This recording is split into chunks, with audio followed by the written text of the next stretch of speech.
अदालत को बताया कि 26वीं आइनी तरमीम आ चुकी है, उसको चैलेंज करने जा रहे हैं। और लेकिन उस 26वीं आइनी तरमीम ने आइन के आर्टिकल 199 के तहत इख्तियारात महदूद करने की कोशिश की है।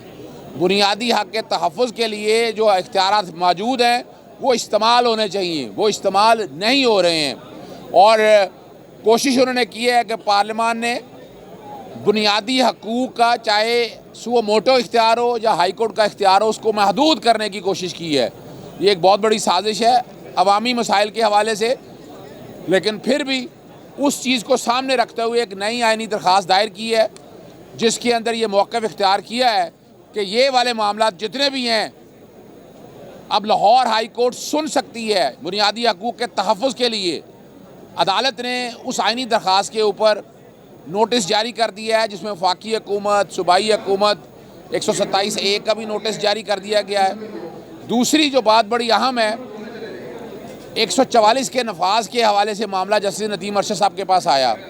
144 के मुताबिक जब मर्जी दिल चाहता है 144 का नफाज कर दिया जाता है। आइन में गुंजाइश नहीं है इस बात की कि 144 का नफाज किया जा सके, और गुंजाइश बहुत कम है इस हवाले से। अदालत को बताया कि जस्टिस शाहिद करीम साहब आगे हैं। अदालत ने इस केस की समाअत भी जस्टिस शाहिद करीम के पास मुलतवी कर दी है।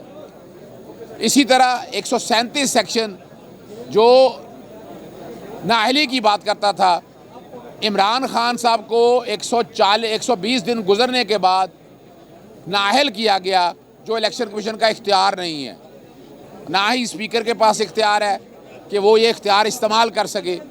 अदालत ने ये वाला केस भी मुलतवी कर दिया है और केस की समाअत जस्टिस शाहिद करीम साहब के पास जस्टिस रसाल सही ने मुलतवी कर दी है कि इमरान खान के केसेस अब तकरीबन ख़त्म हो चुके हैं। जेल के अंदर उन्हें जितना अर्सा रखना था अब बड़ा मुश्किल है जेल के अंदर रखना। ज़मानतें 9 मई के तकरीबन फ़ाइनल स्टेज के ऊपर है।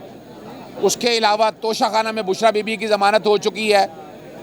अदालत में दरख्वास्त दी हुई है कि वहाँ जाकर बाकायदा कमीशन एक बने जो इमरान खान की जेल में दी जाने वाली सहूलियात को देखे।